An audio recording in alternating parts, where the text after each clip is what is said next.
Usted ha dicho que quiere tener conversaciones con Trump. Indudablemente.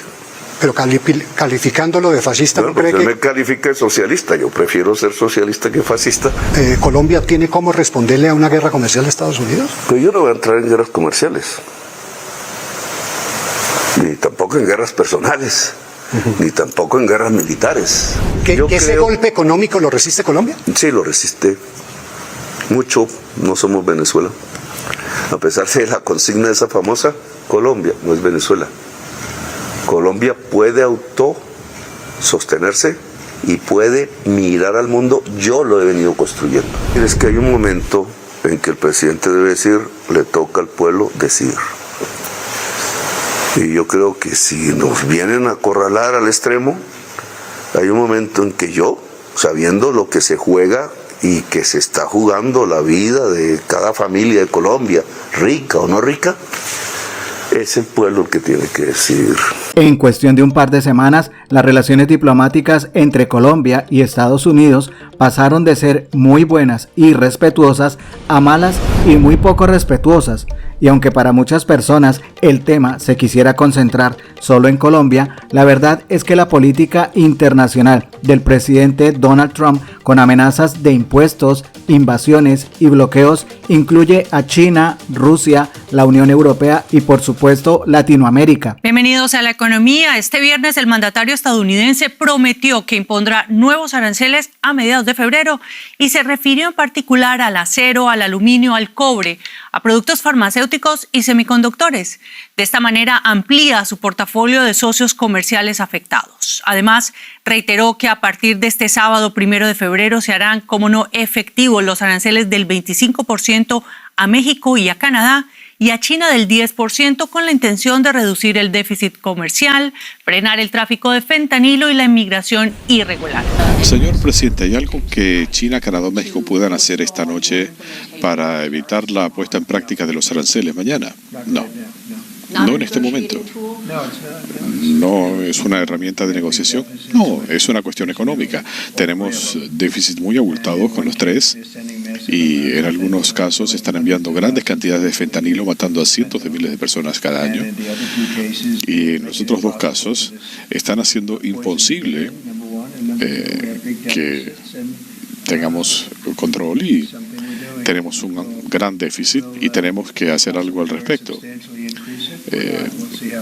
Ya veremos cómo resulta.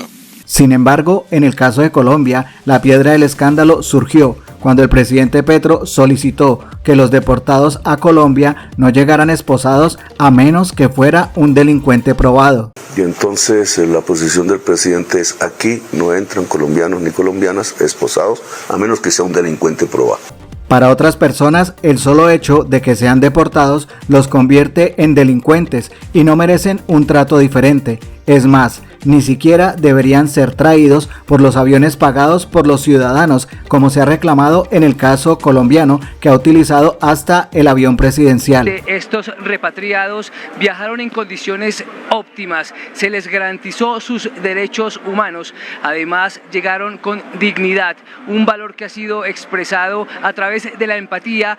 ¿Cuál fue la instrucción del presidente Gustavo Petro? Bueno, pues nosotros ya nos vamos, gracias a Dios, ya acabó esto, bueno. Y ya cuando llegamos al aeropuerto, que vimos la Armada, el Fuerza Aérea Colombiana decía, pues ya todos estamos contentos porque ya iba a ser diferente, ya veíamos que nos iban a quitar la esposa, que ya fuimos para nuestro país, o sea, ya fue felicidad total, la verdad. Es totalmente diferente, somos más humanos, es todo. ¿Cree que se le garantizaron los derechos humanos en este vuelo? Acá sí, en los anteriores no. Curiosamente, frente al tema, el gobierno Trump se había manifestado en varias ocasiones, pero estaba pendiente que el presidente Petro hablara extensamente, no solo de lo ocurrido, sino de la estrategia que tiene Trump, que consiste en doblegar a quienes no estén de acuerdo con sus políticas, incrementando los aranceles en porcentajes exagerados, mejor dicho, pasando el tema diplomático al plano económico. Como ustedes vieron ayer, le dejamos en claro a todos los países que iban a tener que recibir a los inmigrantes ilegales que venían de estos países, que los iban a tener que recibir rápidamente y si no lo hacían habría repercusiones económicas severas. la imposición inmediata de aranceles masivos y otras sanciones. Pero, como les digo, los aranceles son una de las palabras más hermosas del diccionario. ¿Quién tiene la razón entre Gustavo Petro y Donald Trump? Pues parece que tiene que ver con la estimación que cada quien tenga sobre la dignidad en su escala de valores. Puede ser un intangible muy valioso en términos de respeto y humanidad, o por el contrario algo inmaterial, irrelevante, que genera muchos costos. Júzguenlo ustedes, preferiblemente después de escuchar al presidente Petro hablando en exclusiva para Univisión.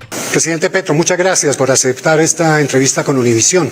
Y obviamente tenemos que hablar de la crisis con Estados Unidos. La Casa Blanca ha dicho que ustedes aceptaron todas las condiciones que se pusieron para la repatriación de colombianos. Incluso Donald Trump fue más allá y dijo que el gobierno colombiano había pedido perdón. ¿Cuál es la versión suya? Bueno, de acuerdo a la Constitución del 91, el presidente es el jefe de las relaciones exteriores de Colombia. Digamos, es el presidente, no ningún otro funcionario, el que designa los caminos que en materia de política exterior pueda tener el país. Y lo hago ya como presidente de Colombia en virtud del voto popular. En esa medida, y dadas las circunstancias actuales, porque con el gobierno Biden nunca logramos firmar un protocolo, se puso en discusión el tema, ellos lo pusieron, fue la crisis del Darién, recuerda usted, en su máximo esplendor, motivada la crisis del Darién, y este es un primer punto, en un 80-70% por la misma migración venezolana que repartida en América del Sur, se iba ahora hacia América del Norte. Esa migración venezolana tiene una causa fundamental, no única, pero fundamental, el bloqueo económico a Venezuela. Y en esas discusiones yo le pedí al gobierno Biden que un retorno de colombianos tenía que hacerse en dignidad y incluso con un fondo que permitiera el restablecimiento de esa colombianidad en nuestro país y que incluso podíamos ayudar a hacer un puente de migración al contrario desde América del Norte hasta Venezuela. Hasta ahí fue, digamos, los antecedentes. Sí. Es cierto que comenzaron a mandar, incluso sin conocimiento del presidente, aviones con gente esposada, amarrada, etcétera. Pero quiero quedarme en eso, porque eso es desde el presidente Biden. Sí, eso viene desde el presidente. No conozco antecedentes, digamos, no te podría decir que tengo las certezas, pero eso es una costumbre del gobierno. Es más, solo en el año pasado fueron 53,000 colombianos los que fueron repatriados en las mismas circunstancias. Eso no cambió. Y ahora usted mandó los aviones colombianos, donde los colombianos regresaron sin ser esposados, 3 aviones, pero el cuarto que llegó de Estados Unidos, otra vez llegó con los colombianos esposados. Entonces, ¿qué ganaron en esa discusión? No, el gobierno colombiano ya había ganado desde el año 2023 que ni madres ni hijos de esas mujeres vinieran esposados. Ese ya era un acuerdo previo.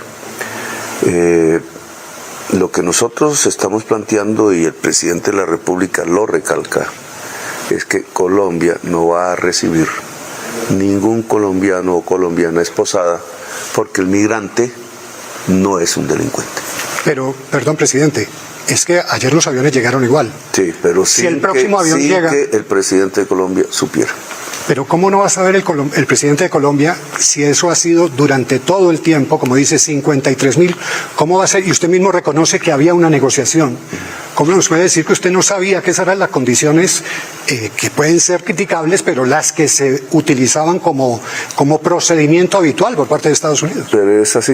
Y entonces la posición del presidente es: aquí no entran colombianos ni colombianas esposados, a menos que sea un delincuente probado. Que la totalidad de quienes han llegado aquí a Colombia en estos 4 últimos viajes, no hay ningún delincuente probado. Y en esa medida no pueden ni deben llegar esposados. No sé para cuándo está programado el próximo vuelo, puede ser para los próximos días. Si en los próximos días llega un nuevo avión de Estados Unidos. Nosotros lo que hicimos en estos últimos días, a partir del domingo, excepto ayer, es que estamos recogiendo nuestros colombianos y colombianas. Sí. Y por eso llegan en condiciones de dignidad, que fue lo que ustedes pudieron registrar. Ayer alguien autorizó sin el conocimiento del presidente. Y eso tiene unas responsabilidades internas.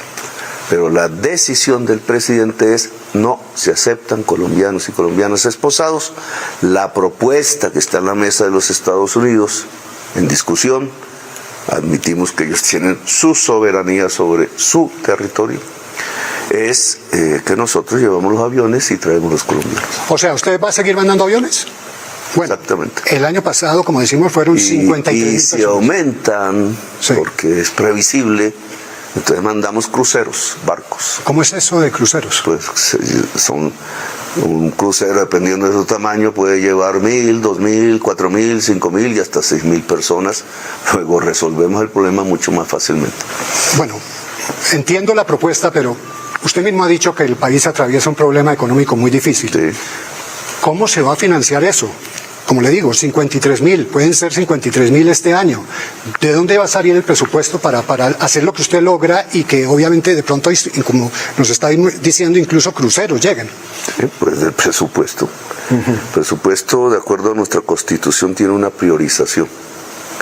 Primero, la dignidad humana. La dignidad humana no tiene precio. Sé que hay discusiones en este momento bilaterales entre diversos países y muchos están cifrados alrededor de las mercancías. Pero la mercancía no es más importante que un ser humano. En el mundo que hemos vivido en las últimas décadas se nos presenta así, que las mercancías son más importantes que el ser humano. En mi gobierno progresista, el ser humano es más importante que la mercancía. O sea, la noticia que usted me da en este momento es que no vuelven a aceptar un avión de Estados Unidos. Eso lo escribí hace unos días, digamos, pero Sí, es así. pero hubo una negociación el domingo, Sí. donde se llegó a un acuerdo. Y Hay un volvieron a llegar esos proceso aviones. de negociaciones. ¿En qué va ese Nosotros proceso? queremos firmar un protocolo, que eso que he escrito no existe, pero queremos firmar un protocolo, gobierno de los Estados Unidos, el gobierno de Colombia. Nunca me he negado, sobre la base de negociar en pie de igualdad, a llegar a acuerdos con Estados Unidos o a desacuerdos. Nunca compartí la política de complicidad con el genocidio de Gaza, lo dije públicamente, se lo dije a Biden de frente, pero no fue óbice para que en otras materias como la lucha contra el narcotráfico o la lucha contra la crisis climática, que yo mismo coloco como prioridad a la política internacional de Colombia, llegáramos a acuerdos. Y me entrevisté con él 3, 4 veces, ya no recuerdo bien, y no tuvimos mayor problema. Ahora, estoy dispuesto a hablar con los Estados Unidos, de tú a tú. Podemos hablar de nuevo de narcotráfico, quiero conocer la política que Trump tenga sobre el aspecto. Llevamos 1 millón de muertos, Colombia no recibe ayuda. Ojo, nos ayudamos mutuamente para que no le llegue cocaína a Estados Unidos, con todo el efecto que eso pueda tener en su sociedad, y para que los dueños de la cocaína no destruyan la democracia y la vida en Colombia. Es una cooperación, no es una ayuda. Ahora, si quiere cambiar esa política, pues hablémoslo. Yo estoy dispuesto, hay tesis, hay planteamientos diferentes a lo que se está haciendo hasta el momento. Hablemos de tú a tú. Materia de drogas, no ha habido una ayuda de Estados Unidos a Colombia. Ha Creo que habido quitaron una ayuda mutua.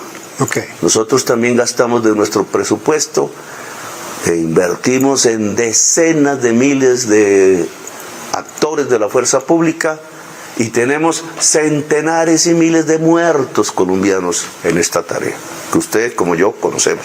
Entonces, no es una ayuda, es una cooperación. Mantenemos la cooperación.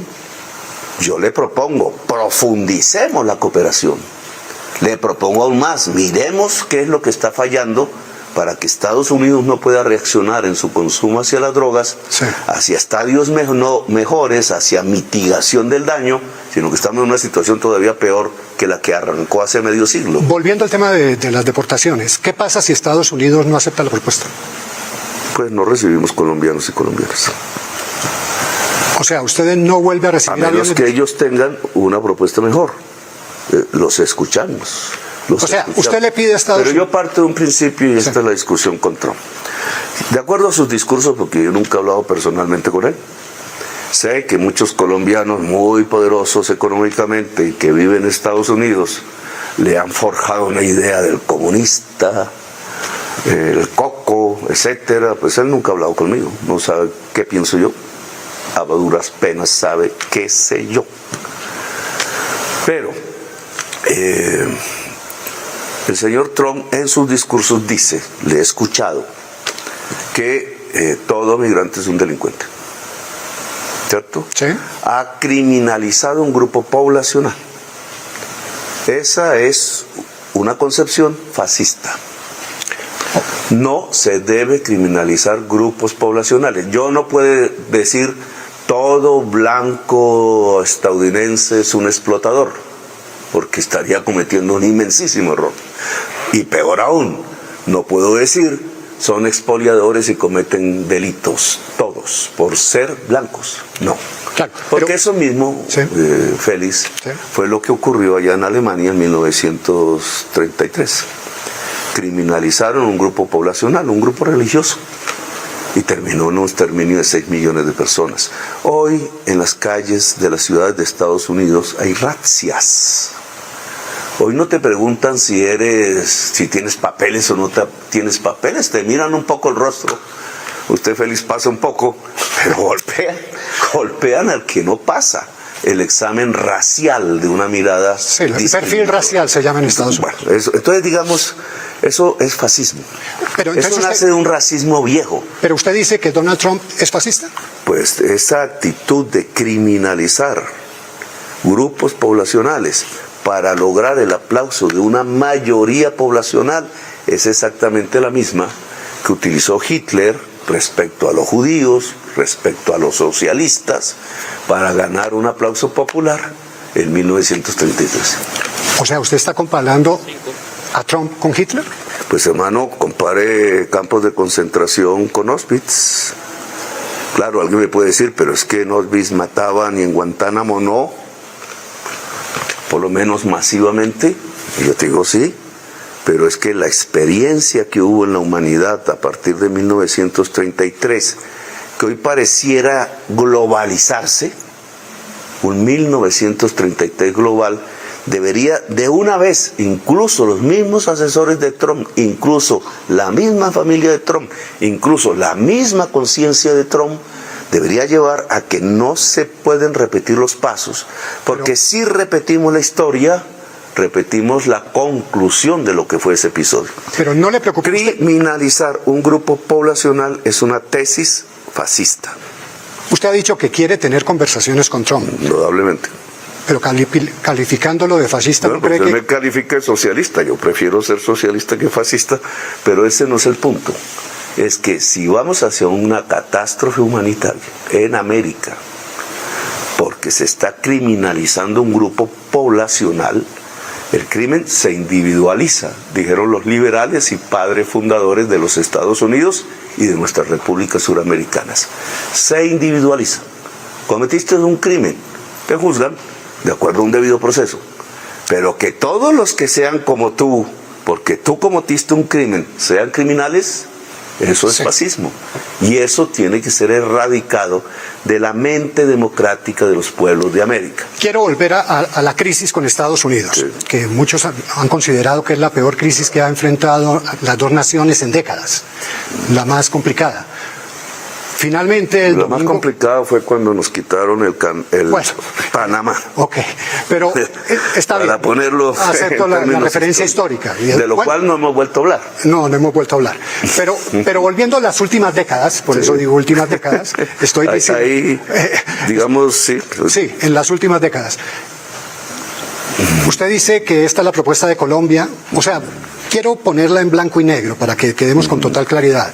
Usted no vuelva a aceptar un avión de Estados Unidos con repatriados en las condiciones que hemos conocido hasta ahora. Condiciones inhumanas y tratos crueles. La oferta suya es traerlos todos usted, el gobierno colombiano. La oferta mía es que si la sociedad norteamericana decide soberanamente sacar personas que no quieren de ahí, deportarlas, depórtenlas en condiciones humanitarias, en dignidad, porque un inmigrante no es un delincuente.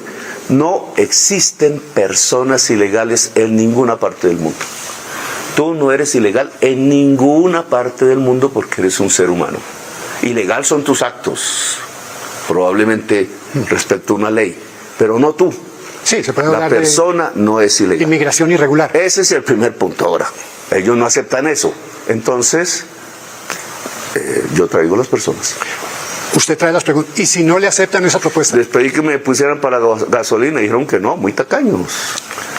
Muy tacaños, digamos. Entonces, ¿qué es lo que quieren? ¿Humillar o quieren que salga un grupo poblacional? Si lo que quieren es que salga un grupo poblacional que les va a costar muchísimo, pero porque yo exigí que salga en dignidad y entonces no ponen la gasolina a los aviones, pues yo pongo la gasolina a los aviones. Que se van a volver 30,000, 50,000, 700,000, por hablar en términos más generales, y por tanto a nivel suramericano, millones y millones de personas transportadas en avión a costo de los Estados Unidos, pero entonces los 700,000 los podemos traer. Nosotros los colombianos. Que me va a decir alguien aquí interno, la oposición o alguien así. No, es que ¿cómo es posible que vamos a gastarnos la plata del presupuesto en 700,000 colombianos? Hombre, nos gastamos la plata del presupuesto en un solo estafador como Odebrecht. Una cosa que le quiero preguntar sobre este mismo tema. Colombia estuvo al borde de prácticamente de una guerra comercial con Estados Unidos, que hubiera sido de consecuencias impredecibles. ¿Usted en el momento, en esa madrugada, sintió que nosotros tenemos cómo responderle Colombia tiene cómo responderle a una guerra comercial de Estados Unidos? Pero yo no voy a entrar en guerras comerciales, ni tampoco en guerras personales, ni tampoco en guerras militares. Hay una guerra ahí planteada dentro de nosotros que tenemos que resolver. Una que tiene causa en los Estados Unidos. La violencia colombiana en su mayor parte, nuestros miles de muertos contados cada año, tienen una causa, una política específica de prohibición de drogas dentro de los Estados Unidos que se expande al mundo. Nuestra violencia tiene una causa allá. Podemos hablarla, pueden que ellos cierren los ojos, miren para otro lado. Entre más violencia haya en América Latina, más migración.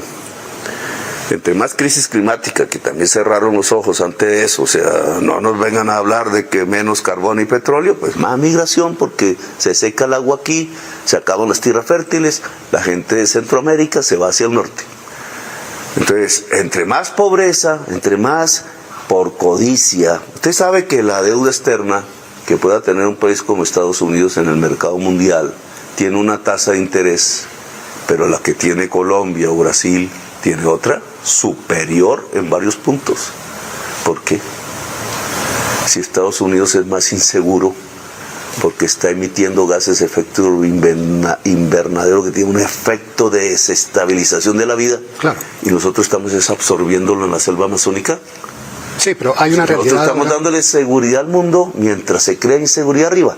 Discusión. Pueden decir que la crisis climática no existe, sí, pero ¿por qué entonces la tasa de interés de la deuda externa premia a Estados Unidos por emitir CO2, siendo el segundo o el primero, como lo midan, y en cambio América del Sur tiene que pagar más tasa de interés por el mismo préstamo, cuando nosotros estamos absorbiendo el CO2 a través de la selva amazónica? Quiero centrarme de nuevo en el tema de las repatriaciones. Que también tiene que ver con estos temas. Entiendo, sí, claro. Son las causas reales. Usted habla de las consecuencias. Sí. Por ejemplo, México acepta las condiciones y ya lo dejaron. México nos está mandando colombianos esposados.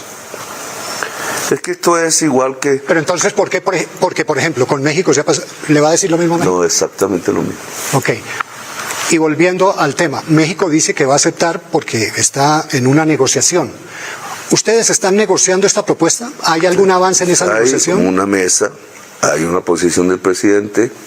Le he pedido a los funcionarios de Colombia que expresen la posición del presidente y negocien. No negocio sobre la dignidad humana. O sea, punto final, usted no acepta más. No negocio sobre la colombianos deportados. Ahora negociemos si ellos los traen, si nosotros los traemos, si el viaje viene de Miami o viene de San Diego, etcétera. Pero la dignidad humana no se negocia. Y le insisto, ¿qué pasa si Estados Unidos no acepta? Pues nos preparamos. Y nos preparamos es que... Nosotros debemos prepararnos ya y debimos prepararnos desde hace tiempo, porque esto se veía venir. ¿Y prepararnos es que? Pues yo creo que a escala global, con las tormentas que hay, que son muchas, Estados Unidos está construyendo un muro alrededor de ella misma. Por su propia sociedad, no es culpa de Trump, es así. La mayoría de la población quiere construir y aislarse del mundo. Eso se llama el capitalismo fortaleza. O sea, creen que así se van a preservar mejor ante una serie de miedos. Miedo a la crisis climática, que es real, así se diga que no. O sea, cada vez va a ser peor. ¿Quién va a construir reconstruir Los Ángeles? Claro, muchos inmigrantes trabajan en la construcción. Ellos ya no van a estar ahí, ya no están. Yo ya le pedí a los colombianos y colombianas, vamos a ver qué pasa, que se devuelvan. Sí. Yo no quiero que las encadenen. Muchísimos pueden, no todos, muchísimos pueden coger un vuelo de venida. Pero volviendo a la... Vengan, hay que prepararse. Porque quienes van a reconstruir Estados Unidos ya no van a estar. Quienes van a producir los alimentos en Estados Unidos para los estadounidenses ya no van a estar. Quienes tenían que poner la gasolina en los carros para que esos carros funcionasen en las enormes autopistas, ya no van a estar. Un enorme porcentaje de la economía norteamericana desvalorizada en los Estados Unidos ya no va a estar. Colombia, con sus colombianos y colombianas allá, no va a estar. Eso entiendo, pero ese es, si se quiere, el tema de Estados Unidos y las consecuencias que puede tener en Estados Unidos. Sí. Quiero venir a las consecuencias que puede tener con Colombia. Bueno, ¿qué puede pasar en Colombia? En Colombia sembraríamos más maíz. Que recuerde usted, Félix, la primera vez que se sepa que una mata de maíz entró en contacto con un ser humano fue en Colombia. En lo que es hoy el territorio colombiano, en un sitio que se llama Momil, allá en el Caribe. Sembraríamos mucho más maíz, nosotros tenemos la capacidad de alimentarnos, tendríamos un desarrollo industrial que ya teníamos en el pasado y que se nos acabó, y tendríamos que mirar a todo el mundo. Aquí sí hay un problema. Presidente, eso que usted ha insistido con el tema de China, por ejemplo, eso no se hace de la noche a la mañana. Todo el mundo. Pero eso no se hace de la noche a la mañana. Todo el mundo. Un rompimiento comercial con Estados Unidos, como el que se planteó el domingo en la comunicación de la Casa de la Niña. Está planteado para México, lo mismo que nos plantearon.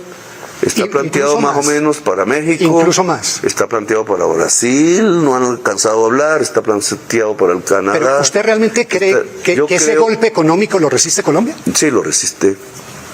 Mucho, no somos Venezuela. A pesar de la consigna esa famosa, Colombia no es Venezuela.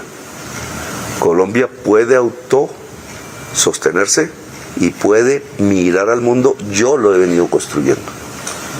No porque desconfiara de Biden ni nada de eso, sino porque lo lógico de un país que está situado en el corazón del mundo, como nosotros, es que deje de mirar para un solo lado, que mire para todos los lados, para el sur, para el norte, para Europa, sí, para el África. He abierto todas las embajadas posibles, para el Asia, China, sí, Japón y la India. Y hemos avanzado. Presidente, la situación fue tan grave el domingo que por eso hubo la resolución que se dio, en ese momento por lo menos. Estados Unidos levantó las sanciones y... Hay un comienzo de negociaciones. Un comienzo de negociaciones. Que ojalá terminen bien. Depende eso de lo que usted acaba de señalar entonces, pero insistiéndole, ¿no fue consciente usted del efecto económico que podía tener eso? Porque a mí me llamó la atención mucho algo. Usted a las 3 de la mañana, vía Twitter, escribió un trino donde decía que estaba esperando a los colombianos. Creo que 45. A la 1 y pico, a las 2. Ok. ¿Sí? Después escribió otro. Tiene una foto de por medio. Ok, perfecto. La de los brasileros entrando a eso voy. Manaos. A eso. ¿Fue esa la reacción suya? Sí, pero sigo sin entender. ¿Usted no sabía que los colombianos llegaban así? No, había habido un conflicto, sí. Sí. Sí, yo había puesto una posición ahí y hubo un regreso a un avión en 2023. Pero mire lo que hizo Brasil. Brasil también presentó su protesta, pero los dejó llegar. Sí, bajaron. no, pues nosotros también los dejamos llegar. No, tuvieron que, y le voy a leer las palabras de un colombiano que estuvo en el grupo de deportados, que le dijo a la BBC le dijo lo siguiente: me parece excelente que alguien levante una voz de protesta en cuanto al maltrato, pero al devolvernos nos revictimizaron, nos hicieron pasar 2 días más de calabozo y maltrato y terminamos sin nuestras pertenencias. ¿No era mejor, ya esto pasó, pero se lo pregunto, haber dejado llegar los aviones, porque no se había devuelto nunca un avión en vuelo? Llegaran los aviones, bajaban los colombianos, ustedes presentaban la nota de protesta y empezaban las negociaciones. Pues usted mismo lo dijo al principio de esta entrevista, todo el año pasado, no hablo solo de este gobierno, lo que ha habido son negociaciones intensas. Habría que recopilar las actas, ni siquiera llenarían aquí un buen espacio de este salón, las actas de esas reuniones, pero nos mandan la gente esposada. Como siempre. Como siempre, no más. Como siempre, no más. O sea, no para usted más. Es punto final con Para mí es punto final. No, la negociación no es alrededor de la dignidad humana, es de cómo la protegemos. Que si nos tocó pagar, como dice el hijo de Trump, que por ahí creo que habló en una de las tantas redes. Sí, nos tocó pagar, pero a mí no me interesa sino la dignidad humana antes que nada. Que nos podemos encontrar en muchas materias amistosamente, sí, y en otras, no. ¿Qué va a pasar hacia el futuro? Podemos especular. Creo que las cosas no van bien. Y que donde peor van a ir es en Estados Unidos. Porque esto va a tener su reacción. Que Colombia se tiene que diversificar, que tiene que mirar hacia todos lados, que eso no es fácil, que necesitará un proceso. Hay gente que dice, hay economistas que dicen que Colombia no resistía ese totazo, como decimos en Colombia, 6 meses. Bueno, yo creo que sí. Yo creo en Colombia, y no por creencia religiosa, porque tenemos una capacidad productiva suficiente para las necesidades básicas de los colombianos, solo que mal repartida. Eso es otro problema, pero las tenemos. Tenemos las tierras fértiles, tenemos nuestra capacidad de trabajo y lamentablemente un escaso nivel educativo que nuestra oligarquía no quiso desarrollar, pero que tenemos que desarrollar.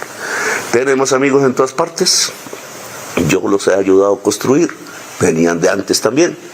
Tenemos un mundo que se necesita unir, y aquí sí quisiera un paréntesis, porque los presidentes latinoamericanos estaban convocados a una reunión y no se hizo. Creo que este es la CELAC, eso le iba a preguntar. Creo que ese es el peor error que pueden hacer las naciones. ¿Se asustaron? Pues yo creo que el golpe desestabilizó a varios, porque fue un golpe para varias partes. Por eso se asustaron. Esa cumbre que usted pidió de la CELAC, y a ese punto, se canceló. ¿Y no le dice eso algo? Sí, que la gente... claro, que repetimos la misma patria boba de antes. Yo voy a ser presidente de la CELAC en un mes. Sí. Y obviamente voy a estar enfrentado a una organización un tanto paquidérmica, porque no la han dejado funcionar. Bueno, pero lo que sí creo es que si algo se necesita en este momento, sea para proteger las mercancías, sea para proteger las personas, como propongo, o ambas cosas, porque primero las personas, después las mercancías, es juntarnos, es abrarnos. Mira, cuando vino la crisis del COVID, es así terrible, que nosotros resistimos como nación, no vamos a discutir si bien o mal, pero cuando vino dicen que esto podría ser peor que el COVID. Bueno, cuando vino, pero digamos, la crisis del COVID fue una crisis existencial. ¿Qué hicieron los presidentes latinoamericanos de ese entonces, de derecha, izquierda, etcétera? No se hablaron nunca. Nunca se hablaron. Mientras los europeos, y fui testigo porque yo pasé la enfermedad allá, me enfermé allá, en Italia, yo veía cómo se juntaban telefónicamente con los famosos videos esos que salieron en esa época, los Zoom. ¿Cómo era? Y se ponían de acuerdo para negociar y para pasar las experiencias y para tener una política común frente a esa epidemia. Aquí, en América del Sur y en América Latina en general y el Caribe, no hubo una sola llamada entre presidentes. Y la enfermedad pasó por aquí, siendo poblaciones más jóvenes, con más virulencia que en la mayor parte del mundo. En Brasil fue un desastre humanitario. Sí. ¿Vamos a repetir lo mismo? O sea, sabiendo ya en nuestra experiencia existencial que los países suramericanos no fuimos capaces de juntarnos ante un enemigo como el COVID, ahora que tenemos unas tormentas anunciadas, sí, económicas, sociales, humanitarias, no nos vamos a hablar, no nos vamos a juntar. Pero el primer llamado quedó como pues es un llamado mío, aquí, porque y no fue. No le sí, pero va a ser. Ok. Usted sabe que ha recibido muchas críticas. Le quiero mencionar una. María Ángela Holguín, que fue canciller y que además estuvo en tiempos de la primera administración Trump, dice que nos quedamos con el título de la primera humillación de Donald Trump. Mientras yo no deje, y cada colombiano que aquí llegue amarrado sin culpa, sin haber cometido un delito, es un fracaso mío y una humillación de la nación. Mío como persona y de la nación, porque es sus seres humanos, sus hijos de esta patria, los que maltratan. Entonces ella tendría razón. Mientras alguien esté peleando aquí como persona y una nación, ojalá como sociedad, porque no se traten indignamente a los colombianos, a nadie han humillado, ni tenemos que humillar. Yo no quiero humillar a Trump ni nada de eso. Yo no soy del que quema la bandera gringa o dirijo un discurso rabioso antinorteamericano. Yo hablo, conozco la cultura de ellos, la he leído, algunas cosas admiro, pero de tú a tú.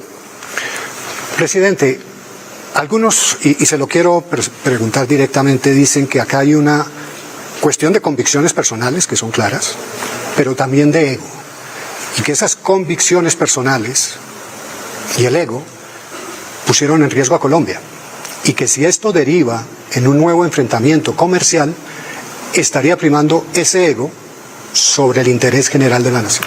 A ver, Félix, en riesgo hemos estado todos los días, todas las horas, por diversas razones, llámese crisis climática, no tengo que repetir los hechos, llámese política antidrogas, todos los días recogemos cadáveres, vinculados o no vinculados a ese negocio, pero todos los días lo que pasa es que hemos normalizado el riesgo en que permanentemente vivimos. Somos uno de los países más sacrificados de la tierra por políticas públicas internacionales. Ahora, como por primera vez, ¿cierto?, un presidente se atreve a decirle a otro presidente de Estados Unidos, pare. No se lo dijeron ni cuando cogieron Panamá. Ni siquiera ahí dijo el presidente pare. Los colombianos querían ir a defender su tierra. Allá en Bocas de Toro, en la frontera con Costa Rica, que era Colombia, Bocas del Toro, hay una fosa común con 200 colombianos enterrados. La han venido sacando porque López Obrador quiso recuperar. Se habían reunido los liberales de toda América allí, por convocatoria de Rafael Uribe Uribe, los independistas de Cuba, jamaiquinos, nicaragüenses, y unos mariners mataron a esa gente con un acorazado, instigados por el Partido Conservador de Colombia, que estaba en el gobierno, ellos ya pensando en quedarse con Panamá, que fue lo que a la postre sucedió, pero allá hay 200 colombianos enterrados, colombianos de hoy, nacidos en estas tierras de que la actual República de Colombia. O sea, ¿para usted no es una pelea de egos? Y entonces esa vez no hubo un no. Entonces, porque por primera vez un presidente colombiano dice no, y no defendiendo su negocio particular, yo soy un hacendado y entonces estoy vendiendo, a ver cómo meto la carne en Estados Unidos o el café, no, defendiendo la vida de las personas de Colombia. Entonces dicen, nos puso en riesgo hemos estado todos los días y todos los días nos matan. Yo quiero por primera vez que al menos el riesgo sea para vivir, no para morir. Presidente, quiero volver con un tema que usted mencionó, Guantánamo, y el anuncio que ha hecho el presidente Trump de abrir Guantánamo para llevar migrantes irregulares que vayan a ser deportados. ¿Qué pasa si colombianos terminan en Guantánamo? Pues terminarían muchos suramericanos. Y si los presidentes suramericanos no son capaces de hablarse entre sí y hablarle al mundo, pues veríamos el comienzo, la primera fase de Auschwitz, en un territorio que le pertenece a la República de Cuba. O sea, ¿usted cree que lo que se está montando es una especie de campo de concentración? Es que ya los montaron hace años, y no solamente Trump. Muros, cercas de púas, perros, guardianes, látigo, caballos, tratamiento de seres no humanos a seres humanos, como los latinoamericanos y otros pueblos. ¿Para cuándo espera usted la respuesta de Estados Unidos a la propuesta que usted acaba de hacer aquí? Eso se hablará, pero lo único que digo es que aquí no entran colombianos esposados. Como digo, punto. Y por último, presidente, ¿cómo definiría hoy usted las relaciones de Colombia con Estados Unidos? Pues venían bien, muy bien, incluso para sorpresa mía, porque obviamente yo también tenía prejuicios. El prejuicio es muy malo en el pensamiento humano, el prejuicio. Pero apenas llegué a estos salones fríos, los primeros en llegar fueron muy amablemente los norteamericanos, cada en sus entidades tal, tratando y sabiendo cómo era yo. Creo que sabían, me habían estudiado mi perfil psicológico, y siempre hubo un trato amable de mi parte y de parte de ellos. De Biden, digamos, las 5 veces que me vi con él, que crucé palabras, que hablamos, vi un señor que, digamos, por su edad, pues respeté. Creo que fue un joven valiente y revolucionario en su momento. Católico, me dijo él que era. Cuando le planteé que había que reestructurar el sistema financiero mundial para permitir que los países tuvieran recursos para poder hacer el plan Marshall que se necesita para detener la crisis climática, lo aceptó. Lo intentó pelear. El Tesoro de los Estados Unidos se lo impidió. Pero digamos, tuvimos una relación ya fue muy buena. Ahora hay otro presidente. Ahora está comenzando. ¿Y esa relación cómo está hoy? Está mal. Está mal. Mira que eso de parar la ayuda y no entender que hay cooperaciones y no ayudas en muchos temas, o sea, es decir, que nosotros también los ayudamos, en el campo específico del narcotráfico, y una sociedad que está martirizada por el fentanilo, que menos mal no se ha expandido al mundo, me parece que es un error, es una autodestrucción de los Estados Unidos, que ellos dicen que por 90 días, yo les dije, no, ya hablemos de esto, porque esto es muertos allá, presos allá, muertos aquí, presos aquí. Esto es un tema de vida, esto no es para 90 días. Si en 90 días, supongamos, ellos allá reflexionan y dicen, oiga, sí tenemos que construir aquí una cooperación en la lucha contra estas mafias que cada vez son más poderosas, pues en 90 días son más poderosas. Las hemos golpeado menos durante estos 90 días. Esto es una pelea continua y permanente, en la que nosotros a veces nos desgastamos. A veces cuando veo el tema de la marihuana, a veces no sé si gratuitamente hemos visto morir tantos colombianos cuando las calles de Wall Street huelen a marihuana por todas partes. Yo le había dicho Usted, Félix, cuando vaya a Wall Street no sale así como mareado. No, está legalizada y es claro que con el tema de la marihuana. Pero ¿cuántos colombianos? Está legalizada ya y muy interesante. Comercializada y todo lo demás. Pero ¿y cuántos colombianos murieron aquí cuando tenían prohibido la marihuana? Hay todo un debate sobre la guerra de las drogas, sin duda. Que hay que adelantarlo. Sí. Sin miedo. Sin miedo, está bien. Le dije que le voy a hacer una última pregunta. Primero, porque como periodista le tengo que agradecer esta entrevista que ha dado muchas noticias. Pero como colombiano siento angustia por las consecuencias que pueda tener esta crisis con Estados Unidos, y creo que es la angustia de muchos colombianos. ¿Qué le diría a esos colombianos? Yo también, yo no he dormido, anoche no dormí, digamos. O sea, yo usted tengo también mis angustias y sopeso. No como dicen ciertos periodistas por ahí, que entonces que no se toma un trago de alcohol, no porque sea prohibicionista, sino porque aquí tenemos que concentrarnos. Pero mira, ¿Qué le dice usted a los colombianos que están angustiados? Como nos quieren humillar, ¿cierto? Porque no, si Estados Unidos simplemente, el gobierno de Estados Unidos, no generalizo, el gobierno de Estados Unidos quisiera por su manera de entender el mundo, sacaron los grupos poblacionales de su país, pues ayudamos, porque son nuestros connacionales. Pero ellos no solamente quieren sacarlos, ellos quieren mostrar al mundo una humillación del pueblo latinoamericano. Por eso las formas como lo hacen. Sacarlos salen, la inmensa mayoría de esas personas son inocentes, solo quisieron ir a trabajar. El sueño, tener una casa y un carro, una cosa es. Pero las formas como los tratan, las imágenes que muestran, Biden, digamos, Trump por semana, esta semana que ha pasado, estas semanas ha sacado menos latinoamericanos que Biden. Y Biden menos latinoamericanos que el gran Obama, que fue hasta ahora tiene el récord. Pero ellos no hacían imágenes de humillación, simplemente estaban en su idea loca, en mi opinión, de impedir un éxodo humano que ellos mismos han provocado. Pero aquí sí hay una parafernalia, hay una puesta en escena, hay unos audiovisuales para mostrar en redes, en X y en otros. Lo que quieren mostrar es un pueblo humillado. Y eso es lo que yo creo que no se debe permitir. No es porque quieran sacar. Yo no sé si a Trump le dijeron que era que yo no admitía ciudadanos colombianos. Yo los admito. Ellos son dueños de esta tierra, hijos de esta tierra, pero no humillados. Y ahí les dio mucha rabia. No fue porque devolví el avión, porque igual los iba a traer, como los traje. Y están aquí. Fue porque dije que no estuvieron esposados. Esa frase simple de decir, que a mí me parece natural en cualquier parte del mundo, si tú no cometes un delito, ¿yo por qué como gobernante tengo que esposarte? O sea, ¿qué clase de ser sería yo? Se dice que es por razones de seguridad en los aviones. Pero eso... Aquí hubo un conflicto en un avión. El año pasado ya supe más o menos los detalles. Fue porque venían esposados.